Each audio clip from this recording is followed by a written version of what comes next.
नमस्कार, जय जोहार। क्या आप भी गवर्नमेंट एग्जाम्स की तैयारी करना चाहते हैं? क्या आप भी मेमोरी टेक्निक्स और ट्रिक्स के जरिए बहुत ही कम समय में स्मार्ट स्टडी करना चाहते हैं? क्या आप चाहते हैं कि सीजी व्यापम टॉपर आपको पढ़ाए? तो डाउनलोड करिए योगेंद्र साहू क्लासेस ऐप। यहाँ 10 से अधिक गवर्नमेंट एग्जाम्स क्रैक करने वाले और सीजी व्यापम टॉप करने वाले योगेंद्र सर CGPSC और सीजी व्यापम के अंतर्गत होने वाले सभी एग्जाम्स की तैयारी कराएं। तो डाउनलोड करिए Yogendra Sahu classes app to be the best, learn from the best.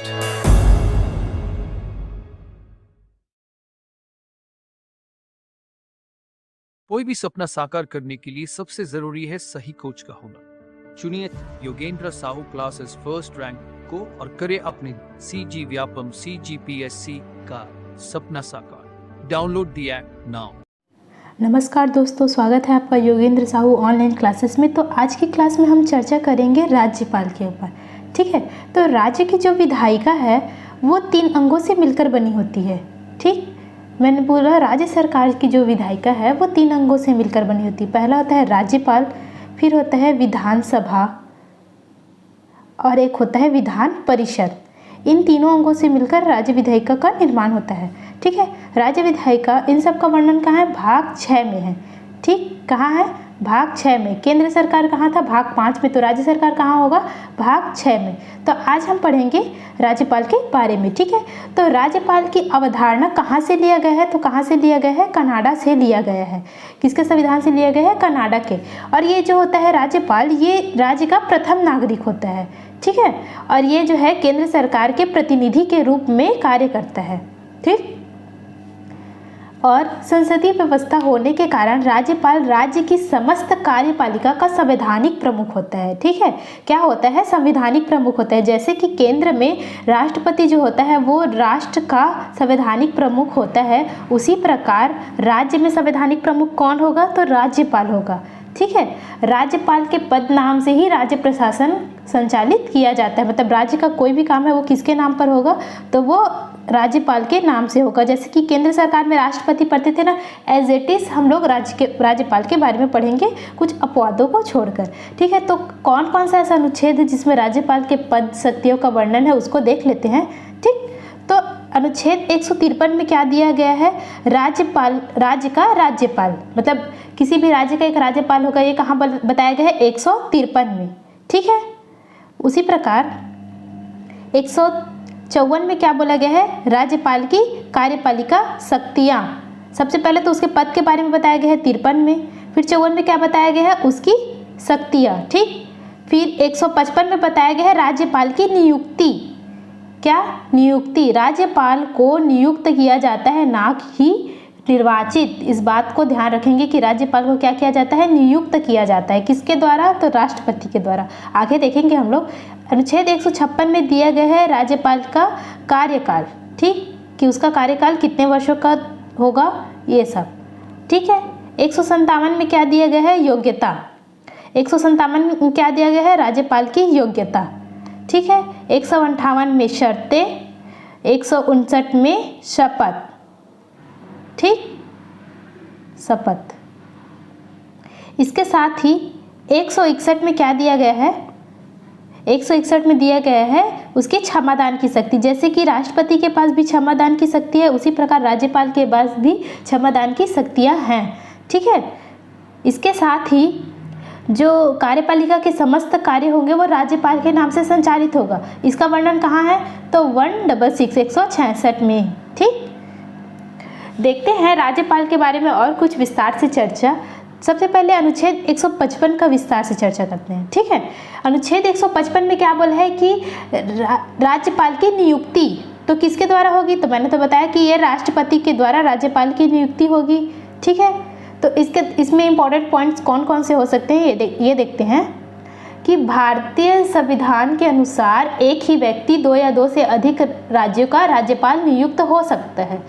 वैसे तो जनरली एक राज्य का एक ही राज्यपाल होता है, लेकिन अगर ऐसा कोई कंडीशन आए कि 2 राज्यों का एक ही राज्यपाल हो तो वो बना सकते हैं। कौन से संविधान संशोधन के तहत ये प्रावधान है? 7वां संविधान संशोधन के तहत ये प्रावधान किया गया है। ठीक है, और दूसरा ये है कि सामान्यतः यह परंपरा है कि राज्यपाल की जब नियुक्ति की जाती है तो राज्य के मुख्यमंत्री से सलाह लिया जाता है, ठीक है। लेकिन ये एक सैद्धांतिक मतलब पद्धति नहीं है, बस एक व्यवहारिक है कि उससे सलाह ले सकते हैं, ठीक है। और एक है सरकारिया आयोग। किस आयोग की बात कर रही हूँ मैं? सरकारिया आयोग, ठीक। इसका नाम याद रखेंगे कि सरकारिया आयोग की सिफारिश के बाद अब संबंधित राज्य में जो राज्यपाल होगा वो राज्य के बाहर का व्यक्ति होगा। जैसे कि अगर छत्तीसगढ़ का राज्यपाल बनाया जा रहा है तो जो राज्यपाल है वो छत्तीसगढ़ का नहीं होना चाहिए, वो किसी दूसरे स्टेट का होगा, ठीक है। जैसे हमारे राज्य के रमेश बैस जी थे, उनको त्रिपुरा का, झारखंड का, वहाँ का राज्यपाल बनाया गया था, ना कि छत्तीसगढ़ का बनाया गया था। उसी प्रकार जो हमारी राज्यपाल थी अनुसुईया उइके जी, वो एमपी की थी, ना कि यहाँ छत्तीसगढ़ की, ठीक। तो इस बात को ध्यान रखेंगे। कौन से आयोग की सिफारिश पर? तो सरकारी आयोग की सिफारिश पर, ठीक है। और राज्यपाल अपना त्याग पत्र किसको देता है? तो त्याग पत्र भी राष्ट्रपति को ही संबोधित करता है, ठीक, राष्ट्रपति को ही देता है। और उसका कार्यकाल कितना होता है? तो राष्ट्रपति के प्रसाद पर्यंत तक ही उसका कार्यकाल होता है। राष्ट्रपति चाहे तो उसको किसी भी समय उस राज्य के राज्यपाल के पद से पदमुक्त कर सकता है, ठीक। इसकी योग्यता क्या क्या होनी चाहिए? योग्यता, सबसे पहली योग्यता तो यही होना चाहिए कि वो भारत का नागरिक हो, ठीक है। क्या हो? भारत का नागरिक हो। दूसरा है वह 35 वर्ष की आयु पूर्ण कर चुका हो। क्या? 35 वर्ष की आयु पूर्ण कर चुका हो। तीसरा कि वह राज्य विधानसभा का सदस्य चुने जाने की योग्यता रखता हो। कहाँ का? राज्य विधानसभा का, ना कि मैं क्या बोले विधान परिषद का, ठीक है। तो इस बात को ध्यान रखेंगे कि राज्य विधानसभा का सदस्य चुने जाने की योग्य हो। और इसके साथ ही ये भी ध्यान रखना चाहिए कि ना तो वह संसद का सदस्य होना चाहिए और ना ही विधानसभा का सदस्य होना चाहिए, ठीक है। इन दोनों में से किसी का भी सदस्य नहीं होना चाहिए वो, ठीक। इसके वेतन और भत्ते कौन निर्धारित करता है? तो राज्यपाल के वेतन और भत्ते सांसद निधि द्वारा तय की जाती है, ठीक है। सांसद निधि द्वारा तय की जाती है। और जो राज्यपाल का वेतन है वो राज्य की संचित निधि से दिए जाते हैं। कहाँ से दिए जाते हैं? तो राज्य की संचित निधि से दिए जाते हैं, ठीक है, ठीक। इसके साथ ही देखते हैं इसका शपथ। क्या? इसका शपथ। शपथ क्या होता है? जो संबंधित राज्य के उच्च न्यायालय के मुख्य न्यायाधीश होते हैं ना, उनके समक्ष ये शपथ लेते हैं। जैसे अगर छत्तीसगढ़ के राज्यपाल है तो वो छत्तीसगढ़ उच्च न्यायालय के मुख्य न्यायाधीश के समक्ष शपथ लेंगे, ठीक है। और किसका शपथ लेते हैं? तो संविधान के संरक्षण, रक्षण और सुरक्षा की शपथ लेते हैं, ठीक। राज्यपाल किसकी शपथ लेते हैं? संरक्षण, रक्षण और सुरक्षा किसकी? संविधान की, ठीक है। इसके साथ देखते हैं हम लोग राज्यपाल की शक्तियाँ। राज्यपाल को कैसे कैसे प्रकार की शक्तियाँ प्राप्त है, उसका वो प्रयोग कैसे करता है, इन सब के बारे में भी हम लोग चर्चा करेंगे। जैसे कि राष्ट्रपति को अनेक प्रकार की शक्तियाँ प्राप्त थी, वैसे ही राज्यपाल को भी अनेक प्रकार की शक्तियाँ प्राप्त है। तो उसका पहला शक्ति है उसका कार्यपालिका शक्ति, ठीक है, कार्यपालिका शक्ति। तो कार्यपालिका शक्ति में क्या क्या आता है? नियुक्ति। किसकी नियुक्ति? तो देखते हैं किसकी नियुक्ति करता है। तो 164(1) के तहत, अनुच्छेद 164(1) के तहत वह मुख्यमंत्री की नियुक्ति करता है, ठीक। 164(2) के तहत मंत्रिपरिषद की नियुक्ति करता है, ठीक। और उन्हें पद एवं गोपनीयता की शपथ भी दिलाता है, ठीक है। तो किसकी नियुक्ति किया? मुख्यमंत्री की, मंत्रिपरिषद की। और इसके साथ ही जो राज्य निर्वाचन आयोग के अध्यक्ष होते हैं, राज्य महिला आयोग के अध्यक्ष होते हैं, लोक सेवा आयोग के अध्यक्ष, लोकायुक्त और जो भी बहुत सारे मंडल होते हैं, बोर्ड होते हैं, उनके सदस्यों की नियुक्ति कौन करता है? तो राज्यपाल ही करता है, ठीक है। महाधिवक्ता की नियुक्ति मुख्यमंत्री के सलाह से भी कौन करता है? तो राज्यपाल ही करता है। इसके साथ ही जो राज्य प्रशासन है वो राज्यपाल के नाम से ही संचालित होता है। तो ये क्या हो गया? उनका कार्यपालिका शक्ति, ठीक। अब हम देखते हैं उनकी विधायी शक्ति कि उनकी विधायी शक्ति क्या क्या है, किसकी? तो राज्यपाल की। तो पहले तो ये प्रावधान था कि विधानसभा में अगर एंग्लो इंडियन का मतलब अगर प्रतिनिधित्व नहीं है तो वो किसी एक एंग्लो इंडियन को विधानसभा में नॉमिनेट कर सकता है, मतलब मनोनीत कर सकता है। लेकिन अब ये प्रावधान हट चुके हैं तो इसको नहीं पढ़ेंगे तो भी चलेगा, ठीक है। इसके साथ ही उनकी ये विधायी शक्ति होती है कि वो अनुच्छेद 174 के तहत जो राज्यपाल है वो विधानमंडल के सदनों को सत्राभूत, सत्रावसान और विघटन कर सकता है। स्थगित नहीं करेगा। स्थगित कौन करेगा? विधानसभा का अध्यक्ष करेगा। ठीक है, तो स्थगित वाला जो वर्ड है अगर वो संसद के रूप में देखें तो वो लोकसभा अध्यक्ष के नाम में आएगा, और अगर विधानसभा में देखें तो विधानसभा अध्यक्ष करेगा। क्या स्थगित?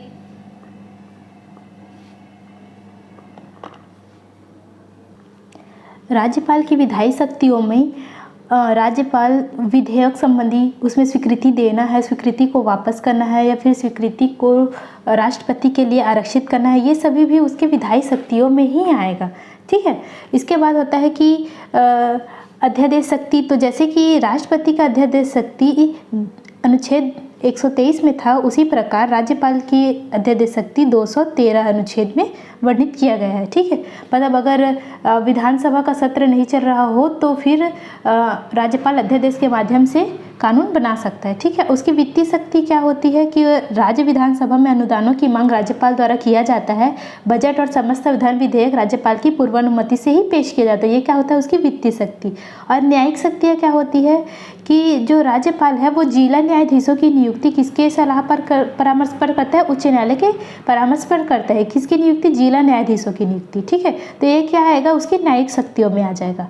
ठीक, और राज्यपाल के पास क्षमादान की तो शक्ति है, बस एक शक्ति नहीं है कि वह मृत्युदंड को समाप्त नहीं कर सकता। और उसकी कुछ स्वविवेकीय शक्तियाँ भी है। स्वविवेकीय शक्तियों में क्या आएगा कि वह किसी विधेयक को राष्ट्रपति के लिए आरक्षित करेगा। ये उसकी स्वविवेकीय शक्ति नहीं हो सकता कि क्योंकि ये संविधान में दिया गया कि वो अनुच्छेद 201 के तहत राष्ट्रपति के लिए आरक्षित करेगा। ठीक, इसके साथ ही और विधानमंडल को संदेश भेजना, विधानमंडल द्वारा पारित विधेयक पर स्वीकृति देना, विधानसभा में बहुमत नहीं होने पर नए मुख्यमंत्री की नियुक्ति करना, और राज्य सरकार को बहुमत प्राप्त न होने पर मंत्रिपरिषद को भंग करना, ये सभी क्या होगी? ये सभी उसकी स्वविवेकीय शक्तियाँ होंगी। ठीक है, तो स्वविवेकीय शक्ति क्या क्या नहीं है? तो क्या क्या नहीं है? महाधिवक्ता की नियुक्ति, लोक सेवा आयोग के अध्यक्ष की नियुक्ति, अध्यादेश जारी करने की शक्ति, ये सभी उसके स्वविवेकीय शक्ति में नहीं आएगा। क्यों? क्योंकि ये संविधान के अनुच्छेद में दिया गया है। ठीक है, तो देखते हैं प्रश्न। निम्न में से कौन सा कार्य राज्यपाल की स्वविवेकीय शक्ति है? देखो ये स्वविवेकीय शक्ति वाला क्वेश्चन यहीं आ गया। तो कौन कौन सा है? तो देखते हैं कि विधेयक पर हस्ताक्षर करना, साथ ही विधेयक को राष्ट्रपति के पास भेजना, ठीक, और केंद्र को प्रतिवेदन भेजना। ये किस में आएगा? उसकी स्वविवेकीय शक्ति में आएगा। ऑप्शन सी इसका राइट आंसर हो जाएगा। निम्नलिखित में से भारतीय संविधान का कौन सा संशोधन अधिनियम कर्नाटक के राज्यपाल को हैदराबाद कर्नाटक क्षेत्र को विकसित करने के लिए निर्णय लेने की शक्ति प्रदान करता है? तो कौन सा प्रदान करता है? 58वां संविधान संशोधन। ठीक है, ऑप्शन ए इसका राइट आंसर हो जाएगा। तीसरा प्रश्न है, राज्यपाल की नियुक्ति की अवधारणा किस देश के संविधान से ली गई है? तो किससे ली गई है? तो कनाडा से ली गई है। मैंने आपको शुरू में ही बताया था कनाडा से लिया गया है, तो ऑप्शन सी इसका राइट आंसर हो जाएगा। निम्नलिखित में से गलत क्या है? तो गलत क्या है? राज्यपाल किसी परामर्श पर पुनर्विचार के लिए मंत्रिपरिषद से कह सकता है। तो ये क्या होगा? गलत होगा। बल्कि राज्यपाल की नियुक्ति राष्ट्रपति द्वारा की जाती है, ये सही है। राज्यपाल अपनी शक्ति का प्रयोग मंत्रिपरिषद की सलाह से करता है, ये भी सही है। राज्यपाल को राष्ट्रपति द्वारा पद से हटाया जा सकता है, ये भी सही है। ठीक है, पांचवा प्रश्न है, राज्य विधानसभा में अनुदान की मांग कौन करता है? कौन करता है? तो राज्यपाल करता है। ठीक है, ऑप्शन बी इसका राइट आंसर हो जाएगा। किन परिस्थितियों में राज्यपाल अपनी स्वविवेकी शक्तियों का प्रयोग करता है? तो कब कब कर सकता है? देखते हैं। संवैधानिक संकट के लिए परामर्श देना, ये कर सकता है। ठीक, मुख्यमंत्री की नियुक्ति करना, मंत्रिमंडल की बर्खास्तगी, राज्य विधानमंडल का विघटन, तो ये क्या है? उसकी स्वविवेकी शक्ति का प्रयोग है। ठीक है, ऑप्शन डी इसका राइट आंसर हो जाएगा। सातवां प्रश्न है, इस राज्य का कार्यपालिका प्रमुख निम्नलिखित में से कौन प्राधिकारी है? तो कौन है? तो राज्यपाल है। ठीक, ऑप्शन ए इसका राइट आंसर हो जाएगा। ठीक है, आठवां प्रश्न है, राज्यपाल द्वारा जारी अध्यादेशों का किसके द्वारा अनुमोदन होना चाहिए? तो किसके द्वारा होना चाहिए? राज्य विधानसभा द्वारा अनुमोदन होना चाहिए। भारत के संविधान में किसके विरुद्ध महाभियोग चलाने का प्रावधान नहीं किया गया है? तो किसके विरुद्ध नहीं किया गया है? तो राज्य के राज्यपाल के विरुद्ध। ठीक, निम्नलिखित में से कौन सा राज्यपाल की स्वविवेकी शक्ति है? तो कौन कौन सा है? देखते हैं। राष्ट्रपति की स्वीकृति के लिए विधायक भेजना, राज्य विधानमंडल को संदेश भेजना, राष्ट्रपति को समय समय पर प्रतिवेदन भेजना, इसके साथ ही राज्य विधानमंडल द्वारा पारित विधेयक पर स्वीकृति देना। ऑप्शन बी इसका राइट आंसर हो जाएगा।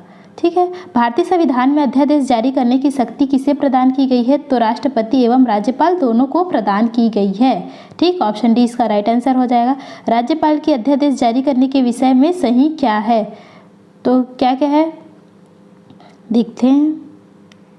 जब राज्य विधानसभा का अधिवेशन न चल रहा हो तभी राज्यपाल अध्यादेश जारी कर सकता है। राज्यपाल को संतुष्ट होना चाहिए कि ऐसी परिस्थितियाँ विद्यमान है जिस पर तत्कालिक कार्यवाही किया जाना चाहिए। इसके साथ ही राज्यपाल इस शक्ति का प्रयोग मंत्रिपरिषद की सलाह से कर सकता है। ऑप्शन सी इसका राइट आंसर हो जाएगा। ठीक है, राज्यपाल की शक्तियों के विषय में सही क्या है? तो क्या क्या सही है? अध्यादेश जारी करने के लिए ऐसी आवश्यकता का अस्तित्व न्याय योग्य विषय नहीं है।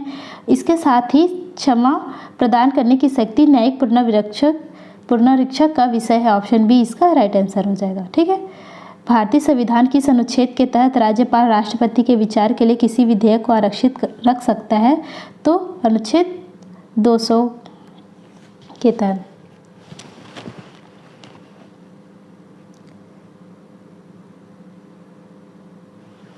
आयोग द्वारा लिया गया है कि ये आंसर जबकि क्या आएगा इसमें आंसर अनुच्छेद 201 के तहत वह ऐसा राष्ट्रपति के लिए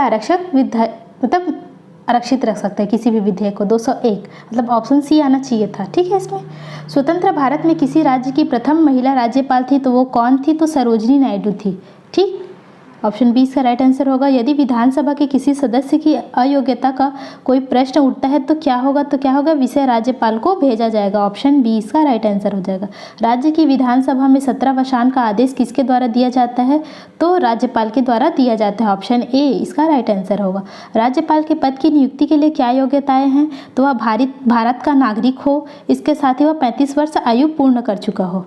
ठीक है, वह अन्य किसी लाभ के पद पर ना हो, वह संसद का सदस्य ना हो। ठीक, ये सभी उसके शर्तें में आ जाएगी। बाकी भारत का नागरिक हो, 35 वर्ष की आयु पूर्ण कर चुका हो और राज्य विधानमंडल में सदस्य चुने जाने की योग्यता रखता हो। ये क्या है? उसका योग्यता है। ऑप्शन सी इसका राइट आंसर होगा। विधानसभा के सदस्यों की निर्भरताओं से संबंधित प्रश्नों पर अंतिम विनिश्चय किसके द्वारा किया जाता है? तो राज्यपाल के द्वारा किया जाता है। ऑप्शन बी इसका राइट आंसर होगा। 20वां प्रश्न है, राज्यपाल राज्य के विधानसभा को संबोधित करेंगे संबंधी प्रावधान भारत के संविधान में किस अनुच्छेद में है? तो अनुच्छेद 176 में। ऑप्शन बी इसका राइट आंसर हो जाएगा। तो आज के लिए इतना ही, मिलते हैं नेक्स्ट वीडियो में। अगर किसी भी प्रकार का डाउट हो तो कमेंट बॉक्स में पूछिए। धन्यवाद।